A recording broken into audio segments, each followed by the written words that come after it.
Good afternoon, guys. So currently, I'm here near SNR, and partially near man sa SM. What you're looking at is the BYD, nga display room, So this is actually the first siguro dire sa Iloilo nga daw totally BYD electric vehicle nga shop. So we will find out siguro kung mag-open ni siya.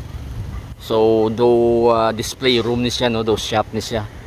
Kung kadtuan naton diri sa left ko currently, guys, though delayed na ini nga project, kay if you remember nag-post kita sang una sang BYD electric car nga gina-display sa may festive walk. So currently makita nyo, guys, SNR. So dili lang siya lapit sa kilid sang SNR. So ini nga display room or shop, dapat I think if I remember well, sang una ang aton niya post sa BYD nga salakyan sa festive walk nga gin-display. Foreigner ato, guys, nga naga duga demo blas ang iyang electric car, kay hambal niya is ang iya balay is solar power. So wala siya sang on grid niya kuryente, then ang solar with I think pag insindi ko with batteries nag-charge sang iyang BYD nga Dolphin.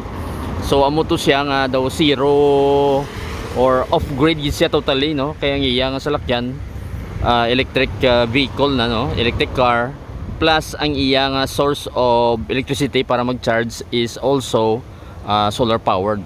So currently this will be the first time in Iloilo nga may all electric vehicle nga brand which is BYD, which is currently I think pag insindi ko nangin number 1 is sa China, guys, ang BYD nga brand sang electric cars, So amo ning ila nga gina-construct diri subong shop.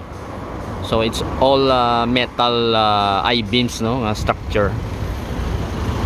Na-delay ini kay ang pag-insindi ko sang explanation to sang foreigner sa una gin-interview naton is somewhere kay June to siya, I think sang 2022 naton siya nga nakita dito ga display sa may festive walk. Then nagambal siya kay mangkot ko siya kung ano nga year ma-open ang BYD sa Iloilo. Ang iyang info is somewhere September of 2023. Pero subong, guys, July 2024 na, so delayed na ini project based nato sa timeline to sa una sa ngambal sa foreigner, But basically siguro by this year ma-open na ini. But then ang target gani I think siguro do July of this year, pero na-delay siya gamay.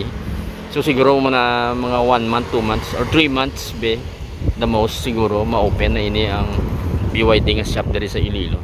So gamay lang siya, properly dako na siya, guys, kay kita na ang proportion sa salakyan na naka-park.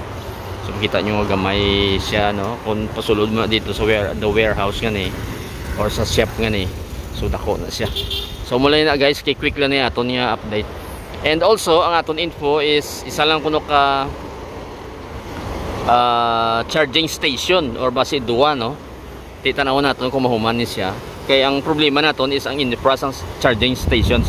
Just like sa US, guys, kung if you find it on the internet, ang Tesla cars ba natin, kay number 1 ang Tesla dito sa electric cars. So ang ilang ang mga charging station siguro, let's say kay miles dito, butang tabi every 5 or 10 miles mayroon sila charging stations. So mayroon sila infra. Ang aton diri wala kita charging station, so dapat may amuna siguro nga in the future dapat mayroon kita kay para sa aton yung electric cars.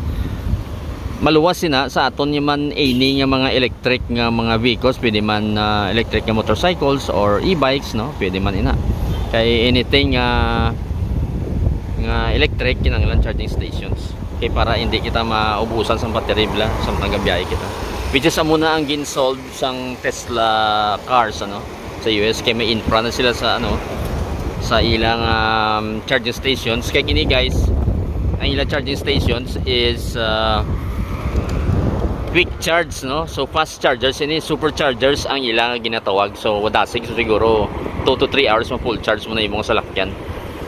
So diri mo na nga atong kinanglan luwas sa regular chargers sa balay mo, which is maybe 12 hours na siya mag-charge, slow charge na siya, while ang fast charger ga 2 or 3 hours lang ma-full charge mo na. So amo na nga atong kinanglan di luwas nga may mga electric cars na kita, kinahanglan naton infrastructure para sa charging stations. So mula na guys, kinaglabay lang ko di, so nakita ko ang ila di construction. So muna ning status sa subong. So we will see in the future, no, kung mahuman ni sa kag ma-visit kita sa shop nila dire. So mula na guys ang atong ano di. Dali lang ini. Till the next video, thank you for watching.